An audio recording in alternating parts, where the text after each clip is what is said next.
எதுக்கு இவ்ளோ மாத்திரை கவரோட வந்து உட்கார்ந்துருக்க? என்னாச்சு? என்ன இவ்ளோ மாத்திரை கவரு? ஹேய் ரீதா, இதெல்லாம் பழைய காலியான மாத்திரை கவர்ரி. இத வச்சு இன்னைக்கு நம்ம ஒரு கிராஃப்ட் தான் பண்ண போறோம். வரியா? நம்ம இந்த கிராஃப்ட் பண்ணி முடிச்சிடலாம். ஆமா, நீ தான் எதுவுமே அக்பர் இல்லாம பண்ண மாட்டியே, என்னாச்சு? அக்பரை மட்டும் விட்டுட்ட என்ன? ஏய், இங்க பாரு, அக்பரோட அக்கா வந்துட்டாங்க. அக்பர் வந்துட்டே இருப்பான். சரியா? நீ ரொம்ப பண்ணாத. அக்பர் இப்ப வந்துருவான்டி. அவன் பின்னாடிதான் நிக்கிறான் போல தெரியுது. அக்பரே வாடா, டேய் சீக்கிரம் வாடா. அக்பரு, உன்னதான் கூப்பிடுறேன். தெரியுதா? காது கேக்குதா?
போறோம். பெயிண்ட் பண்ண போறோம். பார்க்கலாம் இப்போ எப்படி இருக்குன்னு பாத்துருவோம்.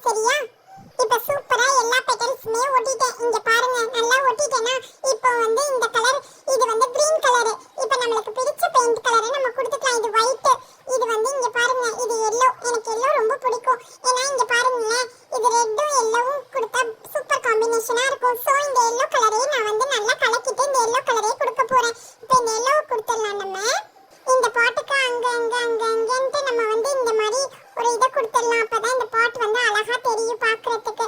சோ இந்த பாட்டுக்கு நான் வந்து அழகா இப்படி கொடுத்துட்றேன். அங்கேயும் இங்கேயுமா நான் வந்து ஒரு இதை கொடுத்துட்றேன். ஓகேவா? இதையும் நம்ம நல்லா வரைஞ்சி விட்டாச்சு. இப்போ நம்ம என்ன பண்ண போறோம்னா, இங்க பாருங்க, இதை வந்து இப்படி பண்ணிடுவோம். இந்த இடத்த வந்து நல்லா ஷேப் பண்ணி விட்டுறலாம். அழகா இது ஒரு பாட்டாவே மாறிடும். இப்போ நம்ம இந்த எல்லோ கலரை இப்போ நம்ம வந்து இந்த பெட்டல்ஸ்க்குலாம் கொடுத்துக்கலாம். எனக்கு எல்லோ கலர் தான் ரொம்ப பிடிக்கும். நான் சோ எல்லோ கலர்ல தான் நான் கொடுக்க போறேன், பெயிண்ட் பண்ண போறேன்.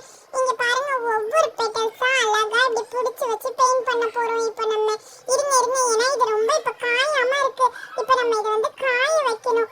அதனால நம்ம இப்படி புடிச்சு வச்சுதான் இதை பெயிண்ட் பண்ணியே ஆகணும். இதை நம்ம நல்லா புடிச்சு வச்சுக்கலாம், அப்புறமேட்டு பெயிண்ட் பண்ணலாம். இங்க பாருங்க, நான் நல்லா பெயிண்ட் பண்ணிட்டேன் இதுக்கு. நெக்ஸ்ட் வந்து இங்க பாருங்க, இதை எடுத்துக்கலாம். இது வந்து நல்லா ஒட்டிக்கிச்சு. இந்த இடத்துலயே பெயிண்ட் பண்ணிடலாம். ஒவ்வொன்றும் நான் லேட்டா ஒட்டினதுனால கொஞ்சம் லேட்டா ஒட்டி இருக்கு. ஸோ அதனாலதான் கலர் இது தனியா. இப்போ வந்து நம்ம இதை அழகா இந்த பக்கமும் பெயிண்ட் பண்ணிக்கலாம். சூப்பரா ஆயிடும். இங்க பாத்தீங்களா, இன்னும் ஒட்டாததுனால ஒட்டாததுனால கலர் இது. ஸோ அதனால கொஞ்ச நேரம் வெயிட் பண்ணிட்டு நீங்க அடிங்க. இது வந்து இப்படி நம்ம ஒரு கிளாஸ் ஷீட் போட்டு நம்ம ஒட்டினா சூப்பரா இருக்கும். நம்ம வாலுக்கு அழகா தெரியும். நம்ம வாலே ரொம்ப அழகா இருக்கும். இங்க பாத்தீங்கன்னா நல்லா ஒட்டிட்டேன் நானு. இது நகரவே இல்லை. ஐயோ, நான் சொன்னோன்னே நகருதே இப்படி. இங்க பாருங்க, எல்லாத்துக்குமே இதே மாதிரி நம்ம கலர் கொடுத்து நடுவுல மட்டும் நம்ம ரெட் கலர் கொடுத்துடலாம். சூப்பரா, சரியா? அப்பதான் அழகா இருக்கும். இங்க பாருங்க, எல்லாத்துக்குமே நான் எல்லோ கலர் கொடுத்துட்டேன். இப்ப நடுவுல மட்டும்தான் நான் ரெட் கலர் கொடுக்க போறேன். இப்ப இது காயாததுனால நான் அடிச்சு வச்சதுனால கொஞ்சம் கலர் டல்லா தெரியுது. நீங்க நல்லா காய விட்டு இந்த இதை செஞ்சு பாருங்க, சூப்பரா இருக்கும். நீங்க பாத்தீங்களா, சூப்பரா பண்ணியாச்சு. இப்போ வந்து இதுக்கு நடுவுல இந்த மாதிரி கொடுத்துக்கலாம். ஃப்ளவர் மாதிரி நல்லா அழகா வந்துடும். இன்னும் கொஞ்சம் பெயிண்ட் ஒட்டிக்கலாம். இங்க பாருங்க, நல்லா அழகா இந்த மாதிரி சூப்பரா பண்ணிடுங்க நீங்களும் உங்க வீட்டுல. இங்க பாத்தீங்களா, நல்லா அழகா பண்ணிட்டேன். ஏதோ எனக்கு தெரிஞ்ச பெயிண்டிங்ப்பா. நான் சூப்பரா பண்ணிருக்கேன்ப்பா. பஷா, நல்லா இருக்காடா இந்த பெயிண்டிங்? இங்க பாருடா பஷா, நான் எப்படி பண்ணிருக்கேன்ட்டு. நல்லா இருக்கா? ஏதோ பண்ணிருக்கடா. டேய், நான் உன்னை நம்பி போய் கொடுத்தேன் பாத்தியா இந்த மாத்திரை கவரை. என்னதான் சொல்லணும்டா. சரி மறக்காம சப்ஸ்கிரைப் பண்ணிடுங்க. சரியா செல்லக்குட்டீஸ்? By by. இப்போ இதெல்லாம் நம்ம எடுத்து வச்சிட்டு தான் இந்த வீடியோவை முடிக்கணும். மறக்காம சப்ஸ்கிரைப் பண்ணிடுங்க செல்லக்குட்டீஸ். By by. எல்லாத்தையும் கரெக்டா இருந்த இடத்துல எல்லாமே செஞ்சு வச்சிடணும். சரியா? அம்மாக்கு வேலைலாம் கொடுக்க கூடாது. அதனாலதான் நாங்களே எல்லாத்தையுமே எடுத்து வச்சிடுறோம். சூப்பர், எடுத்து வச்சாச்சு. இங்க பாருங்க, கம் எல்லாம் எடுத்து மூடிக்கிட்டே வச்சாச்சு.